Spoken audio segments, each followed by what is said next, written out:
In this video, I'm going to be discussing the gun debate. See, everything from America going into Iraq for weapons of mass destruction to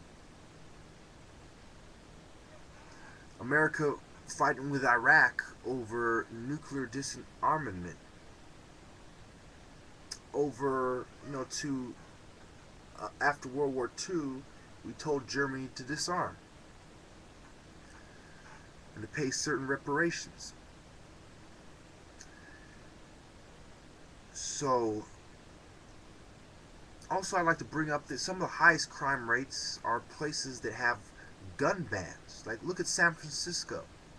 Did the crime rate drop because they have a ban of firearms in the city? In Washington, D.C., did the crime rate drop? Or are the crime rates still out, rocketing? So, what I'm really concerned with is any pretext to disarm people.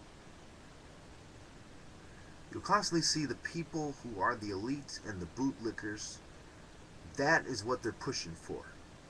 Whether it is Democrats who have sold out to the gun-grabbing agenda of the elite and the abortion agenda, or it is cops who want to make their job easier. You see, a cop doesn't give a shit about your rights. He gives a shit about making his job easier. When a cop makes a repeat arrest, is he talking about what's right and wrong, or is he bitching about having to go back out there? When a cop is beating up a suspect, is it because he felt afraid because what the suspect did?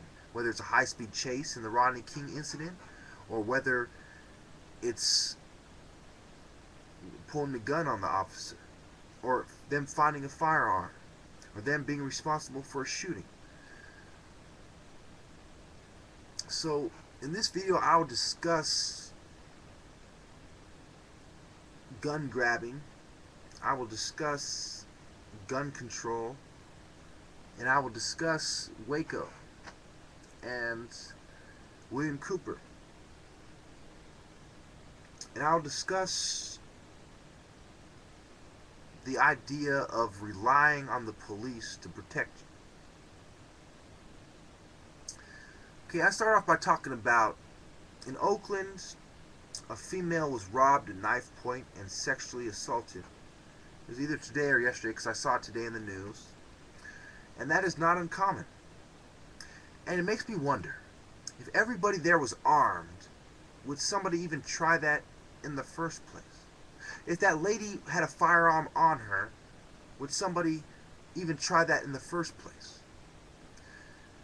It's the fact that criminals know that you don't have guns is why they're so bold.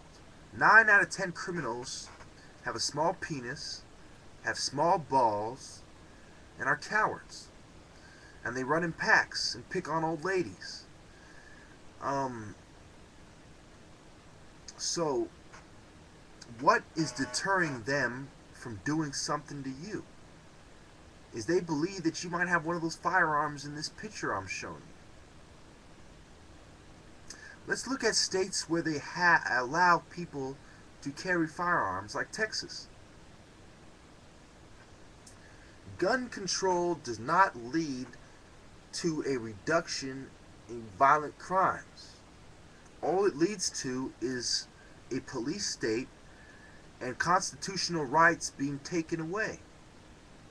Jesus told his disciples to buy a sword because it is a dangerous world. So when even Jesus told his disciples to buy a sword, when even Jesus said that he came to bring a sword, what kind of bootlicker would disarm you?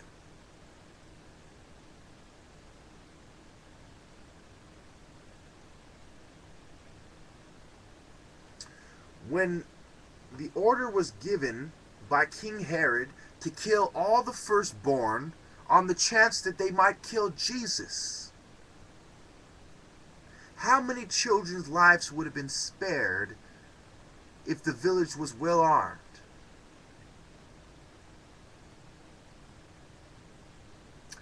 When the people felt it necessary to overthrow a dictator, what was the missing element?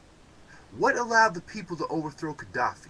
Now, I'm not saying it's right or wrong, but when the people have decided something and the person in charge doesn't step down, what allows them to make a positive change?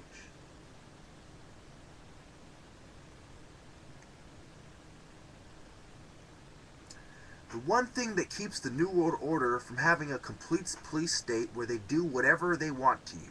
We live in a society where people go along to get along. And they watch all kinds of horrible things take place. And they turn a blind eye. We are incrementally going to a society which is 10 times worse than that, which evil does things openly. You know, what's next? Are they going to sacrifice babies on TV? Are they going to sacrifice babies on TV in the White House? What is this coming to? Where are we headed? I think there should be a balance of power. I think we should have militias like the Constitution says. I agree with some Republicans and some people that lean Republican like Alex Jones. That having guns is an American right, is an American tradition. And that even criminals should be allowed gun rights. Because who are we to judge whether or not they have repented? If we have released them back on the streets, we've already allowed them the opportunity to harm people. Was it a gun that allowed the sexual assault to take place in Oakland, or was it a knife? And what would have prevented it but a gun? The fact that juveniles cannot buy firearms, has that stopped them from shooting each other to shit every day in San Francisco, Oakland, Richmond, New York, Detroit, Atlanta? Come on, people. Don't be stupid. Don't be naive. Evil will take over unchecked if you listen to the feeble who want you to disarm. I'm not saying that everybody should join the National Rifles Association, the NRA, because I've heard that they have sold out to the gun-grabbing elite in many instances as well. But what I am saying is that every man over 18 has the right to bear arms, and it is his responsibility to buy arms, to defend his family. Because if somebody breaks into your house and you could have stopped them with a gun, then shame on you.